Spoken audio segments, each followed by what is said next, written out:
این خونه غریبانه مو آنها خطا بیگونه نیست نکرد رنگی خونه خطا نه اینجا گذار دیوسو تعلیش کن ما از یک مسئله کورا میبینیم زمان میزن خب دیوسو تعلیش کن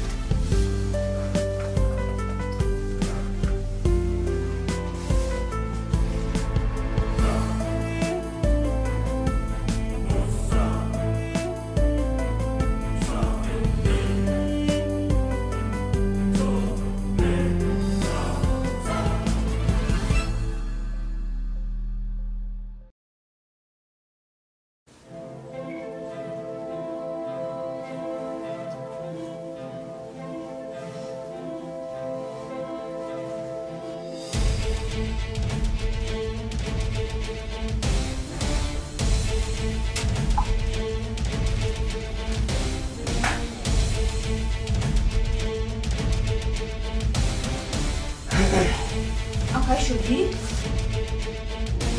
لباس هلیش کردی؟ بازو رسوم کن بازو چطوری بازو را کما لباس هلیش کردی؟ گوش کن اکتون در خونه تون امروزی اولی که من ترا آورده بودم تا امروز مادم محفوظ بود اکا خیلی گاو نزنیم ما اینجا برای یک لقمه نونی حلال کارکنی آمدگیم گوش کن اکتون در خونه تون بوم میگم در این زمان تو خطی اگون کسر نشینی نکنی اگر التماس با ما فخر میکردم که برادرای تاجیک دارم در بری من مرا دستگیری بکنش کچ خیلی گازه دستی نکرد اگر در این دنیا در این مینه همین ملک غریب تو یک خطی اگون کس از نشینی نکنی خدا که صاحبی اگون چی نمیشه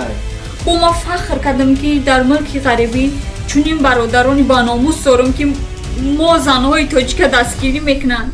نمیمونن که خورشیم گوش کن چی گوش کن ما میرم گوش کن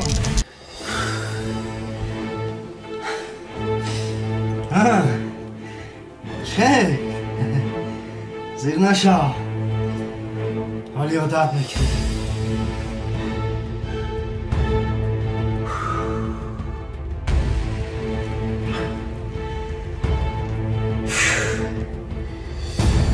یکی نمون رسیم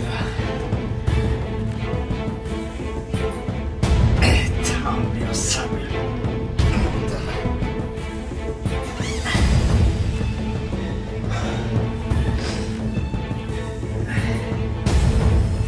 کوی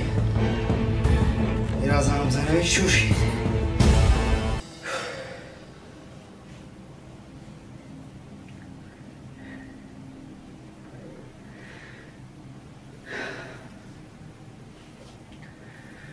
الو باش شدی جون کجا شدی؟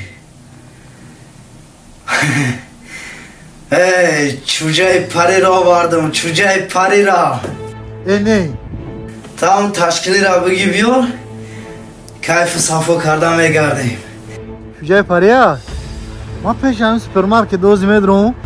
خرید تایروی میلیون میکنم شمال واری میام آها ای بچی که اکه عبدالو نیست؟ اکه عبدالو نیست که پاپلانو رفتی سکر بود ای هم بیزور کرده همون نباشه زور میشه آده بازی من خدا خواهد 100% میکنم خریدم میام پروانه که دوای برای چیکا جون دوای من نگاه میکنم بیو خوب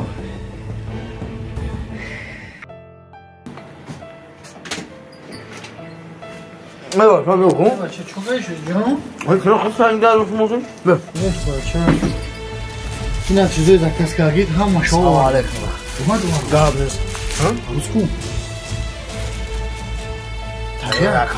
کتی اجا مسئله رو ادام گی مقام نشتنی شدی جون شیرین ایوه یه شب حالو نکردم یخشه یخشه من از استراحت میکنم یک شاب بسیار باید بستگیر سر همه جو داد بیسن بچه ها این دختر توجی که شما های گفتم این گیره داره خود شدی؟ دخترم چی گیره داری؟ یکی کمار علی گفت چی گیره داری دخترم؟ این سرشایی شولی همش نزوشه فاطمه